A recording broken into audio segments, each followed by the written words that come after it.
A house is made of wood and stone, but only love can make a home. Welcome to the RepcoLite Home Improvement Show, helping you make your home into one you'll love even more. On News Radio Wood 1300 and 106.9 FM. Well, good morning, everybody. Happy Saturday, Hailey. Happy Saturday. Happy Saturday, Dan. Now, before we get to the show, I want to talk about something that you have talked about, and literally, I thought you were insane. Uh-huh. I'm just letting you know. I have not told you that I thought you were nuts, but I did. Thought you were psycho. You told me that the phones were listening to us and reading our minds. I could live with the listening. Well, they are listening. That's a fact. That one I could handle. But I really do think that there is technology out there that maybe we don't know about yet, where they are able to somehow tap into our brainwaves. Yeah. Crazy talk. Crazy talk. Crazy. Absolutely crazy. I would listen and I would smile and nod, as is my way, because I would never want you to feel stupid. Don't upset her. She's crazy. Yeah, that's right. Who knows what she might do. Yeah. Well, anyway, last night, a couple of really weird things happened that I really can't explain. First off, I'm on Facebook and I'm scrolling and I see this picture of an elderly man, you know, in a uniform. And honestly, it reminded me of Leslie Nielsen from the Police Squad show or from airplane movies. Okay. You know, it looked like a uniform like that.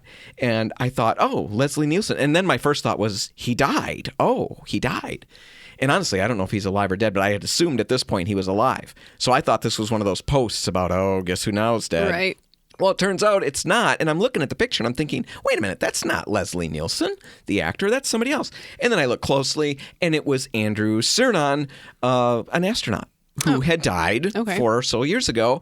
And I had liked his page because Betsy and I did a radio show on duct tape.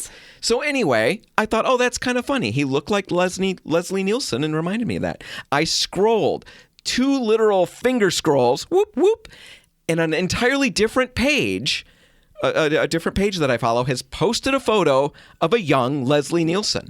Literally within seconds of me thinking I saw Leslie Nielsen.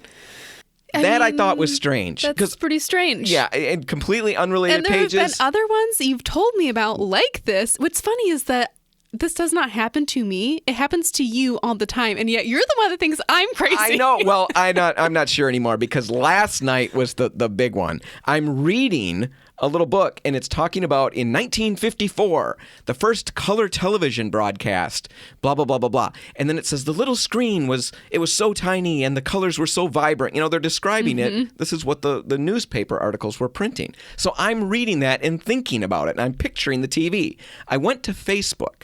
And the same page that gave me the young Leslie Nielsen, now I scroll and it says 11 minutes ago they posted this. There is a 1954, it says right in the description, here is a TV from 1954. It's exactly the TV I pictured. And it's... See, that's too much. How does that happen? Now, I was reading in the Kindle app, so the phone technically may have known what I was reading. But this is just a web page. Or, I mean, a Facebook page. And you pictured the exact TV. I did. It was so strange. And I thought, well, I don't know. Maybe Hailey's not crazy. No, you're crazy. But maybe you're not that crazy. I don't think I'm that crazy. You're not crazy like cat, you know, collect a bunch of cats I'm not like crazy. Putting tinfoil on the inside of my house. But, you know, I think there's some things that might be out there we don't know about. Yeah. Well, anyway, that was my little segue. I've eaten up most of the time, but that's okay. What we wanted to talk about in this first segment, and we can make it pretty brief because it has nothing to do with what you just talked about. Absolutely not. Well, how do you not talk about that? Yeah. Literally, this happened within 15 minutes of each other. If this happens to you, I want to know about it. Please email us at radio@repcolite.com. Yes, I'd like to know. Does this happen to other people? I'm sure there's a logical explanation. I'm that person. Hailey's the... Let's it's gather probably more. aliens. Yeah, I think we should just figure out if this is happening. Well, I think that's very good. Yeah. So, for the last minute, what are we going to talk about? We're going to talk about tool snobbery. And I think it's good to have you here, Hailey, because you are a snob in many regards, right? Yeah, I think I'm mostly snob. Mostly? Like percentage-wise. You pick a topic, Hailey's a snob. Movie snob? Yes. Yeah. Music snob? Yes. Sure, yeah. Art snob? Definitely. Definitely.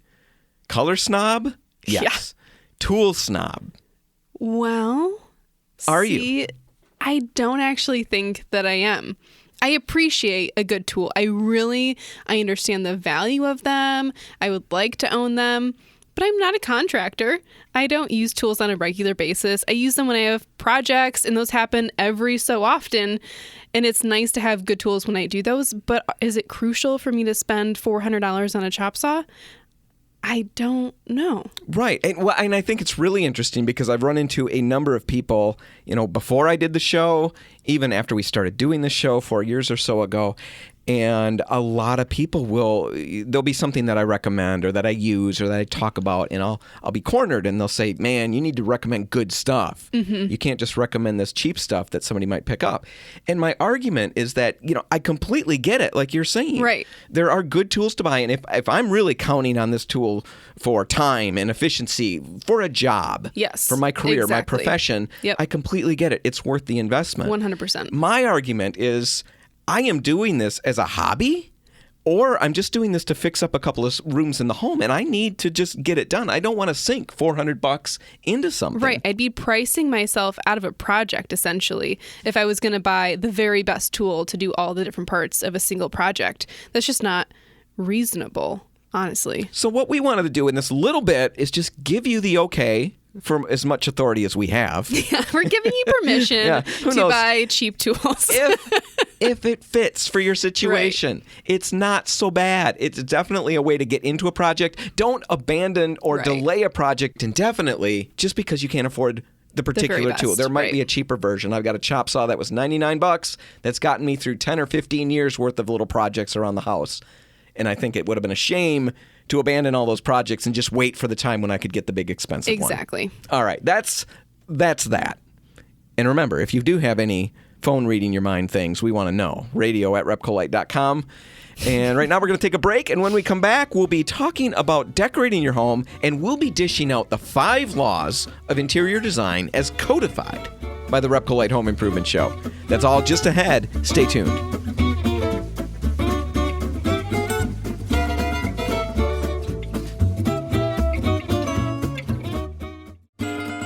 Helping you turn your house into your dream home. This is the RepcoLite Home Improvement Show, presented by Benjamin Moore on News Radio Wood 1300 and 106.9 FM. Well, Hailey, decorating a room or a home or picking paint colors, tackling paint projects, all of that is just easy for some people. Some people I think it's natural for some people. Supernatural. But for many of us, though, it can be a struggle. It's a stressful process. Right. We worry about the results. We're never happy with the results. We feel like we just can't get it. At least not easily like some people, right? Right. It takes a lot of effort and help and other opinions, and we just it can be stressful. Right. And we just want to be the expert that we see other people be. Right. Well, the thing is, you are kind of that expert. I've worked with you for about a year now, just over a year, and I've seen that this kind of thing comes really natural to you. Yeah, I think that, I have an art background, I have a design background, and for a long time, I was just picking colors for people. I mean, it is something that comes very naturally, it's intuitive, and yet I still struggle with it sometimes. And I love that because it's been very intimidating. I've got a lot of amazing gifts. A lot of gifts. Yeah. I've got a list of gifts on the website. Okay, we don't have to talk about them. But this is not one of them. I have to work for it if I get there when it comes to design and decorating and stuff like that. And you don't. It seems very natural and just flows. And so when we were talking about a week ago or so about your home, and you were going through a number of different conflicts or problems that you ran into, struggles, I loved it. And in the course of that conversation, we decided there are like 5 laws. We decided to call them laws because it just seems really official, doesn't it? Mm-hmm, it does, yeah. Very, very profound. 5 laws of interior design. And most of these played out in your project. And I think they will help all of us out there. I mean, if you're really good at this, these will still help you. But if you do struggle and it's stressful sometimes to get the right colors, to make your space look the way you want it, one or more of these will definitely help you feel a little better about the process. Exactly. So let's get to the first one. The first law of interior design, according to the RepcoLite Home Improvement Show, is this. It's okay to try to break out of your comfort zone only to end up back in it. All right? It's okay to try to break out and still end up back in your comfort zone. It's true. You did this with your home. You talked, when you bought this back in September, you talked nonstop. It's a little annoying. Nonstop. Okay. Yeah. About white. You're going to put white everywhere. Yes, I did talk about the dining room being white, the kitchen, the bathroom, the living room being white. Even, the sun porch, I think specifically, too. Everything. Yeah. And not just white, but all of them are going to be a different off-white from what I remember. Yeah. So I kept thinking, oh my goodness, she's got all these ideas, all this nuance that she sees in color. And wow, my gosh. Anyway, turns out you're going back to a lot of color, especially in the dining room. That was the room that we were talking about. And I think it's funny because it turns out this whole all white thing that I thought was just your natural right, because it was place. kind of the first thing that we had talked about. Yeah. Was white colors. And then when I bought this home, I was again talking about white. So you thought that, oh, she really likes white paint. Right. When I asked you about my back living room, that family room, you've got recommendations of all different off-whites, and I just assumed that's your thing. And so when I heard you were going to color, I thought, ooh, let's talk about the fact that you're stepping outside of your comfort zone. And you said, no, turns out color is my comfort zone. Yes. White wasn't. And then I was even more intrigued because here we got you stepping outside of the comfort zone, which is something we all feel we're told to do by everybody. Right. Ourselves, our family. Even the RepcoLite Home Improvement Show. Right. We tell you to step outside of your comfort zone. And when you end up coming back to it, because a lot of us have done that. I've tried to do it, and I come back, and I don't want to tell anybody that I ended up with beige again. Right, yeah.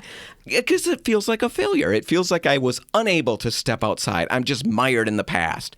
You did that, and I think it's hilarious. But what we wanted to say here is that it's okay. Yeah, it is. I am proud of myself for trying to go with white. And I think that I did that because it didn't feel wrong. It looked good. Because it was in the house already. Right, exactly. It was already white walls in there, and I didn't see anything necessarily wrong with that. From an aesthetic standpoint, it wasn't a bad color. And we had talked about, the modernist movement on the show, and I really loved the idea of a white space, this clean space that was appealing for me. Turns out it doesn't feel right. Like, just because it looks good doesn't mean that it's the right feeling that I want in my home. I really like cozy, dramatic, darker spaces in my home, and especially in the dining room, which is what sparked the whole conversation. Right. I think it's really, really good because a lot of us do have certain styles. A lot of us have had conversations with people where they've let us know that the colors we like are a little dated. That's dated. This isn't cool anymore. And yes, it's good to try to stretch outside your bounds. It's good to try to push the limits a little bit and to try new things. But it is absolutely fine to end up back in something that maybe isn't currently trendy if you love it. Right, because it's your space. Home. Exactly. Right. It's got to feel right to you. Right. Comfort zone isn't a dirty word. It's not something, in our day and age, it feels like, oh, he's in his comfort zone. Exactly. And in a lot of ways, maybe that's not always good. But in our homes, it's our homes. It's supposed to be our comfort zone. It's okay to be in your comfort zone. So that's the first law we wanted to talk about, just to say it's okay to stick with something that you really love. You don't have to always push the boundaries. All right. The second law, and this ties in really, really nicely with what you just started to talk about. The second law, according to the RepcoLite Home Improvement Show, second law of interior design, let the space tell you what it needs. And this sounds really, really crazy and touchy-feely, but it's true. Our homes will talk to us if we let them. Well, and especially when you move into a new place, I think this is extremely important. Obviously, that's still something to be doing in the home that you're in currently, whether you've been there for a long time or not. But definitely when you're moving into a new space and this is a new home to you, you've got to, learn the house a little bit. It's starting a relationship in a lot of ways. And I'm really glad that I just left the white on the walls and didn't decide to paint everything right away. And that's counterintuitive, really. When we move into a home or when we've got friends that are moving, I did it to you. First question is, are you going to get everything painted before you move your furniture in? Right. When I moved into my home, that's Mom's first question to me. It's a tradition. I passed it on to you. Well, it seems intuitive. It's an empty space. You don't have to move the furniture out of the way. It's just easier. Well, it's a clean start. You've got that fresh, clean paint smell, not the old dog smell or whatever was there before, right? Yeah. So it does feel really good. And it makes sense, but sometimes painting before we know the house can cost us money, time, and energy. And so we decided we're going to recommend the following plan. Make the changes and improvements, if this is a new home to you, Right. make the changes and improvements that are critical. Do that right away. There's certain things that you had to take care of right away. For sure. Got to get those things taken care of. But if possible, wait on some of the painting until you've been there a while to learn the house and give it time to talk to you. And that's what you did with your dining room. You had to let it talk to you. And what did it tell you, Hailey? What did your dining room tell you? Well, I mean, for starters, this is a room with dark built-ins. It's got beams on the ceiling. There's a lot of wood trim that is dark. And at the time, it was summer. There's a lot of leaves on the trees outside, so it was kind of dark, even though it was white. I thought, well, it's not always going to feel like this, though. I want to see what the winter is like. And we had one of those days where it was really bright and sunny outside. There's no longer leaves on the trees, and there's snow on the ground. So the most light this room is going to get is happening right now. And it's still not, by any means, a bright space. So it's not matching those photos in your head. Having like this idea of this white walls with like all of this light, it's never going to be that room, Mm-hmm. And so you've got to adjust to that, because if you try to push it towards the vision that you have, if the room is telling you that it's leaning another direction, you've got a lot to overcome. You would have to overcome all this huge woodwork that you've got, right. A lot of big dark woodwork. And what is it? Almost 8 inches, yeah. The baseboards and stuff. You've got beams in the ceiling with a lot of wood tones, built-ins with wood tones, a lot going on, a lot to overcome. It's a lot that's pushing it in the dark and cozy direction. And so to try to make it something that's light and airy, I mean, it's really just not realistic. I'm fighting what the house is telling me. Right. So let your house talk to you. And like we said, it sounds touchy-feely, but here are a few practical ways you can do that. First off, consider how the room handles light. What is it like in the daytime, the afternoon, the evening? That's one way the house will talk to you. Consider how you want to use the room. That's another thing. Is it a cozy space for TV and downtime, or an active space? I've got a cozy back living room, dark tones, similar to what you described with the dining room that you have. Yeah, it's kind of like a den space. Right. I've got a darker color on the wall. There's poor lighting. The problem is we're not big TV watchers. We're generally active. We're playing games. And so that dark, cozy space isn't what we're looking for. And the room doesn't get used very much because of that. And so, one thing for us to keep in mind is, how do we want to use the space? That might influence the colors I choose. But it's also important to listen to the architectural elements in the space. Like you had the beams on the ceiling, the dark woodwork. I've got a fireplace in that room. I've got big built-in wood bookcases and all of that. And they take up a lot of room, huge amount of room. I've got dark beams. I've got a similar issue. I've got a lot that I've got to overcome. And so listening to all of that, it helps me realize that, okay, my original plan, thanks to you, was to go with an off-white. Yeah, you wanted it to be a lighter space. But I think what I need to do is go with something lighter than what's on the walls now, but definitely darker than an off-white. I need to compromise. And I think that alone will help. And also listening to the space, I was telling you about all of this as we were kind of brainstorming it, and it hit me, why in the world? I'm busy throwing out how the room is very poorly lit. Right. Why have I not added more lamps? That is something easy to do. True. Yeah, you can always add artificial lighting to make up for some of that. Right. So listen to your house, listen to your space. It can save you from trying to make a room into a space that it can't easily be. It's going to save you money and time and all of that. All right, that's the first 2 laws. We've got 3 more to cover. Should we get that on the other side? Or should we just abandon it and move on to new ground? I think we've got to finish the laws. All right, we'll finish the laws on the other side of the break. That's just ahead. Stay tuned.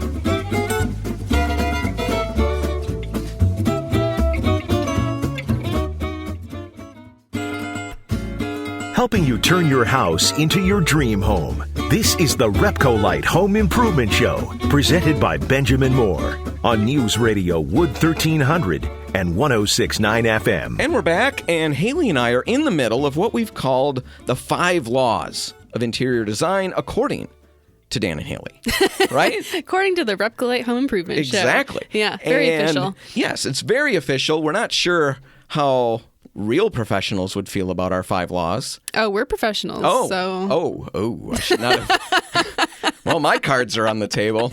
We're not pretending, Dan. No, we're not. Wow. Really? I'm not pretending. Okay, there we go. That's fair. Anyway, we think they're good. We think they're solid. We're pretty sure that most I think they're very solid. people would think they're solid. Anyway, we've gone over the first two. We're moving on to the third one. And the third law of interior design, according to the RepcoLite Home Improvement Show, is this. It's okay to go slowly. And we do need to clarify here. We're not saying that it's good to procrastinate. That's bad. Right? Procrastination is usually a bad thing. And we're not saying that it's good to start a project and delay in finishing it, because that also is bad. Finishing projects is good for us, and we feel positive about accomplishments. And being stuck in the midst of any number of unfinished projects is really, really stressful. It is really stressful. For us and for everyone the people. else, sure. Right. Everybody else in the home. Nobody likes living in a state of upheaval. So we're not saying just... phone it in and work when you feel like it. Zero time on the table. That's not necessarily right.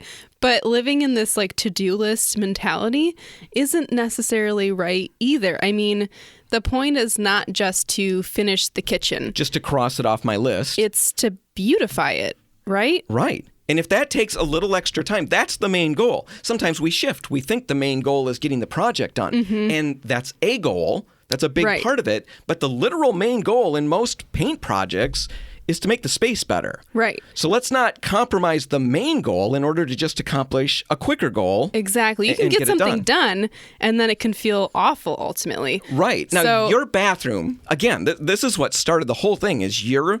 My problems. Your problems, your plans for your home and how they've changed. Your bathroom is a great example. You have walls with wainscoting, and your initial plan is that you were going to have two different colors, right? Yep. But they were going to be variations on white. Well, no. Originally, I'm wrong. It was just going to be both white. And then I changed it, and I thought, okay, the wainscoting is going to be bluish, and the top will be white still. And I even painted samples on the wainscoting. I left it that way for a long time even. And I've kind of procrastinated actually on starting that painting project because it didn't feel totally right yet. I mean, it looked good, but it didn't feel like I wanted it to feel yet. Mm-hmm. And I finally landed on it needs to be black. The wainscoting needs to be black. Exactly. But you're still not sure. Right. Yeah. You asked me, okay, so what are you going to do on the upper part of the wall? And I said, I don't know yet. You're like, so you're going to sample some colors for the top?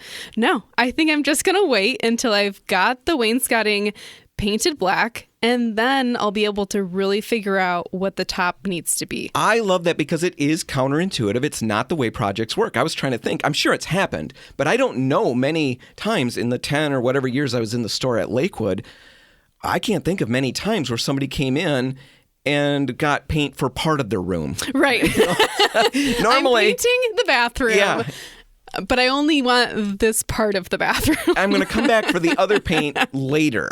No, everybody picks the colors out. Most people pick the colors out in combinations. Yes. If there's multiples, we're going to get it all figured out. Mm-hmm. And that can be stressful because, like you're saying, you were unable to visualize it. And you were even working with samples painted on the wall. And you're a visual person. Right. And you couldn't make that connection between what is the right color for that top. Because I think it's not just visualizing, it's experiencing it. I think that is the part that is ultimately what we're going for, is the experience of the space.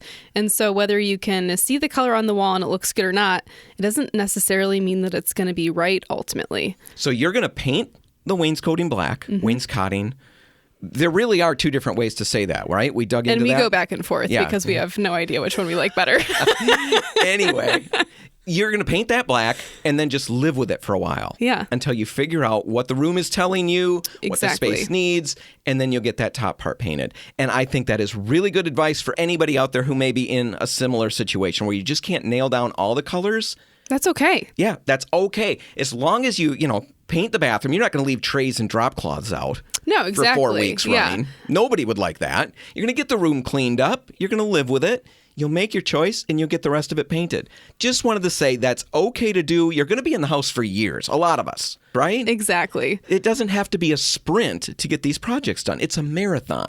Yeah. If it takes a little bit of a slower approach to Take get it to in great pieces. results, that's okay. That's law number 3. The fourth law of RepcoLite Home Improvement Show interior design is this: never underestimate the importance of sampling color in your space. So many color mistakes happen because we pick colors in the paint store when we're there to get the paint, right? Yeah. Yeah, legitimately, people walk in the store and they just decide that they're going to walk away with paint today, and they're just going to pick the color at the color chip rack. It's very easy. Then they're going to get their paint, and they'll go home, and it'll be done that day or that weekend. Right. And they never take those chips home and look at them in their lighting. That's really problematic. A big mistake. But really, that's just the tip of the iceberg when it comes to picking colors and mistakes that happen. Color chips will never give you a great idea of how a color is going to look in the space. I mean, they're too 2 by small. 2. Right. It's pretty hard to see 2 inches by 2 inches and put that visually on a wall for Right. you. Well, scale changes everything. Texture changes a lot. The lighting conditions in your room changes a lot. And your eyes are built to average colors together. So until we're able to just focus on a single color in our vision, we're not going to see that color accurately. So to do that, you've actually got to get paint on the wall, and really not just a little bit. Benjamin Moore color samples are available in pints right now. They're transitioning very soon, or kind of right now that's all happening. They're transitioning to half pints. Yep. So smaller, it's going to be a little cheaper investment, like $6, something like that. And that half pint is still going to cover, though, about 25 square feet with one coat of paint. Exactly. So don't be afraid to apply some paint to a wall. Don't just paint a small section that's not much bigger than a color chip. Well, right. I think most people take a couple, dips out of the paint can, paint it on the wall really quick, and then they decide. Really, you should be trying to paint as much of that wall as possible in that moment because, again, your eye can only see that color accurately when it's the only thing your eye can actually see within your vision. Right. So roll it onto the wall and live with it for a little while. Check it out in different lighting conditions, different times of day. Take the time to make the right choice. The color is the driving force when it comes to the feel of a room, and painting the room, it's a huge investment of time and money. So you want to make sure you get it right. Spend that $6 or whatever it is to get that sample before you make your color choice, right? Exactly. It's worth the time and investment. Because we're talking about applying paint samples to the wall, we should give a few practical tips so that you end up with good results. Yes. So you don't want to paint a big blob on the wall and then have to sand it all down in order to make your walls smooth again, right? Right. So first little practical tip is paint larger areas, as we mentioned, so that you can see the color better. That's easy. Don't tape off nice little squares and paint inside of those. Yes, that's the other thing that people do. And then you end up with paint building up around the edges of that tape, and now you can actually see those lines under the coat of paint that you're going to put on there later. Right. It kind of looks like art. Kind of. Or just a mistake. Instead, feather the edges out to minimize that effect. Use a roller rather than a brush. That's another good little tip. Yeah, we talk about it when we talk about doing touch-ups on your wall. The texture of the applicator makes a big difference in the way that color looks, actually. So use a jumbo coater.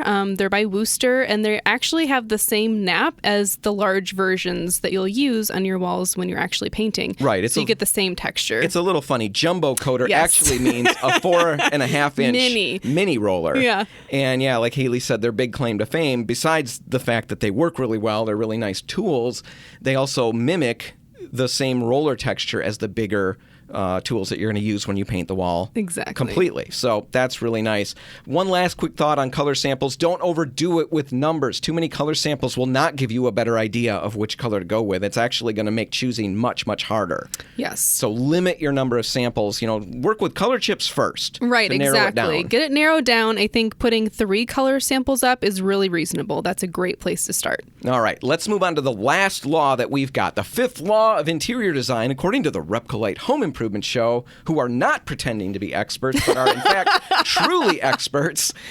The 5th law is this. If you've got a paint project on the horizon, start working on color choices now. And on the horizon could mean a year from now. It could mean 6 months from now. Right. Whatever that means. If you've got something coming up, it's not too early to start working on colors. And this applies whether you're going to do the work yourself, and especially it's true if you're going to hire a painter. Yes, that's critical. You've got to make sure that you've got the time necessary to do all the things in all the other laws that we talked about. Right, to be able to take your time, make the mistakes, sample things. We have talked to people. We've interviewed somebody on the show who talked about a huge color fiasco that she had. Right. And it all boiled down to the fact that she found herself, first off, she got a bunch of different color samples. I think Too many. She had 10 samples painted on the wall, asked too many opinions. That could have been another law. limit the number of opinions you seek because it's going to slow you down and confuse you. And the other thing she told us that really was the icing on the cake was that the day before the painter came, she had to get the whole room cleaned out and ready to go and still pick her color. And so she just picked a color. Yeah, the one that she hated the least, basically. Right, and had the room painted and then proceeded to spend the next year or whatever it was, 6 months, however long she lived with it, hating it. Hating the decision, hating the fact that she made the decision so rushed, hating the fact that she paid all that money to make a room feel like a space she didn't want to be in. All of that. It's a terrible, terrible sequence of events. Right. And she was even trying to break out of her comfort zone, too. So it was just compounding the fact that this wasn't right. Right. So definitely give yourself the time. Start choosing those colors now. And the last thing we'll mention, it's not a law, but it is something that's helpful, is we can help you with a lot of that. RepcoLite has color consultants in the stores, and a number of our stores are right now, I mean, we've done this in the past, but we're making a bigger effort to really promote this. We've got a number of stores where color consultants will go to your house exactly and help you figure out what colors you need. Hailey, it's why a don't really valuable service that I don't know that many people know exists. People come into the stores and they can get some color help while they're there. For free. Right, no exactly. problem. That's free, and that can be really helpful if you're trying to figure out a direction or just hone in on the right undertones of a specific color that you're looking for. But really, if you're feeling stuck or you're taking on a really large project like your entire house, you're picking multiple colors at a time, it is so nice to have someone in the house, in your lighting, with all of the furniture, to be able to help you make an accurate decision based on those elements. And we've got a number of our stores. Which stores are currently doing that? They've got people Fulton on staff. Street, Plainfield, 17th Street, and Jennison. All right. So all of those stores, we're going to put a link in the show notes. It's $85 for an hour for a home visit. And you can get a lot of help that way if you need it. But remember, we've also got color consultants in the store who will help you anytime you stop in for free. There's no charge for that. But if you do want somebody to come to your home and actually, really dig in, we can help you with that. Absolutely. All right, more info in the show notes. We're going to take a break, and when we come back, we're going to be talking about drop cloths again, but this time it's going to be plastic ones, and we're going to talk about the paper that you can use. Yeah. We kind of trashed these things last week. They do have a value. All of their fans spoke out. We want to address that, and that's just ahead. Stay tuned.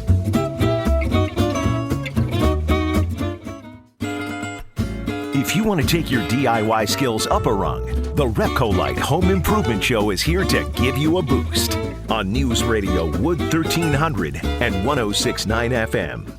And we're back, and Hailey, we're going to talk about drop cloths again. Again. Yeah, we did it last week, and we did our best to make it interesting. We know drop cloths aren't the most exciting thing in the paint world. Kind of a dry subject. Right. No And pun it's not- intended. Ha ha ha. It's not like the paint world is loaded with terribly... I mean, sometimes there are really exciting products. Sure. And I'm not making a joke. Scuff-X.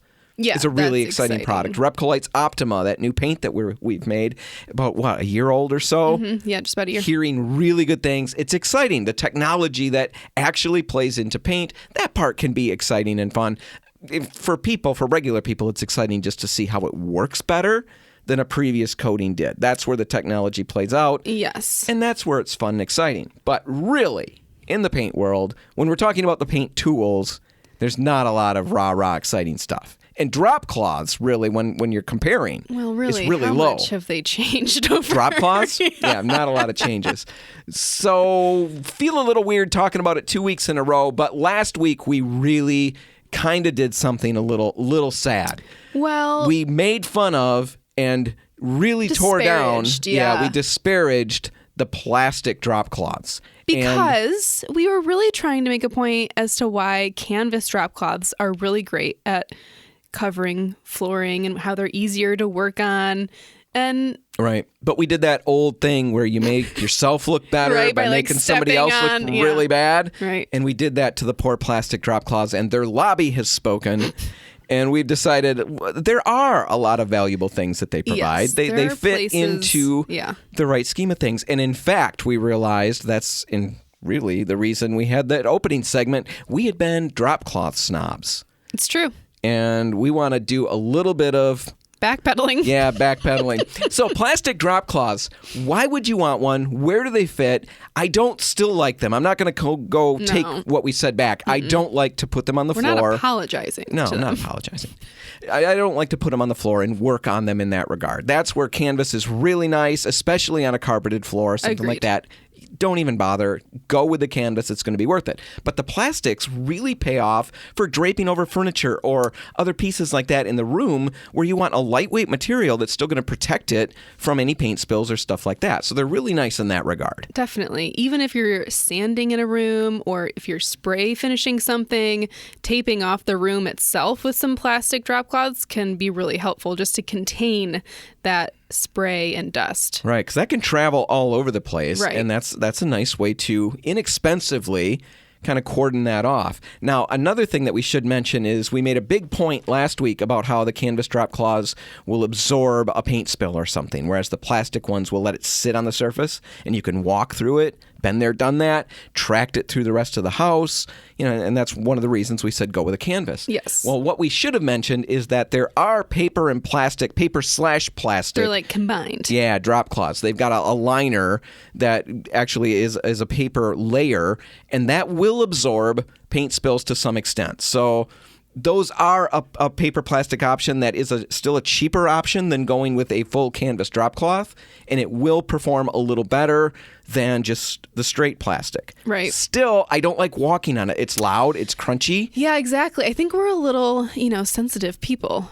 We are? Yeah, I think we're a little sensitive. I'm rugged. Like I'm extremely sensory-wise. rugged. I just don't like crunchy paper sounds. Right. That doesn't sound really rugged, does it? No, they're loud. It's annoying. Yeah, but does that mean I'm not rugged? I grew a beard and everything, so I could say I was rugged. Okay, well, that's Now I feel like a sissy. not exactly where I was going to go with that. We'll talk about it when the show's over. And then I'll get my Therapy therapist on the phone. So anyway, paper and plastic, that works for that. Now, one other thing I want to mention, just because I think this is really fun, another option for covering over floors, and again, I don't like them particularly on carpet, just because you can pop holes in them and stuff like that. The paper. Yeah, rolled paper. We've got 3-foot and 4-foot rolls. I believe they go to about 180 feet. Yeah, it's a lot of paper. A lot of paper. 3-foot wide, about 180 feet long, something like that. I could be wrong on that. But a huge amount of paper on a roll. Generally, they're under $15 for a roll, and they work really well on concrete, hard surface. Maybe you're painting your bathroom. What's cool about it is you can actually, of course, it's paper, you cut it easily to size. Well, right. So they're perfect for small spaces. I think canvas can get tricky sometimes, or plastic, when you're working in a tight space, trying to smush that canvas in there. It's, creeping up on the walls a little bit. Now it actually makes it harder to paint, whereas the paper, exactly what you said, just cut it to size, and it's perfect. Yeah, and if you need multiple pieces, you just tape them together. You can make a great big, not a puzzle, but it kind of has that jigsaw look to it. You could make a puzzle out of it. Well, yeah. But it will cover a floor very inexpensively. Yes. Not bad to walk on if it's a hard surface. And Now, great for crafts. and that's the thing that I think is really fun, is the kids love this stuff. We would bring it home, and we're short people. So for a long time, till they were in high school, they could lay on it, the short way. Oh my gosh. We could trace them. So we did all kinds of fun little artsy projects with this huge roll of paper. I mean, it was so much fun for the kids. Yeah, you can finger paint, They would roll out the big roll. I mean, there's just something about really having cool. 4-foot by 20-foot of paper on the floor taped down that they can do anything on. My dad used to work at a print shop, and he would bring home giant rolls of paper for me, and I loved it. It was my favorite thing. Yeah. So that's in the store. Inexpensive, under about $15 or so. 4-foot, 3-foot rolls, different sizes. There. I think we made the case that there's value for all the different tools we sell. Certain things really outperform others in certain situations. Right. But we don't want to be snobs on anything, right? No. Everything has never. a place. Now, all right, that's all the time we've got. We're going to wrap it up. If you want to catch this one again, you can find it online at RepcoLite.com. Whatever you do today, make sure paint's a part of it. The RepcoLite and Port City paint stores are open until 3, waiting to help. I'm Dan Hansen. And I'm Hailey Johnson. Thanks for listening.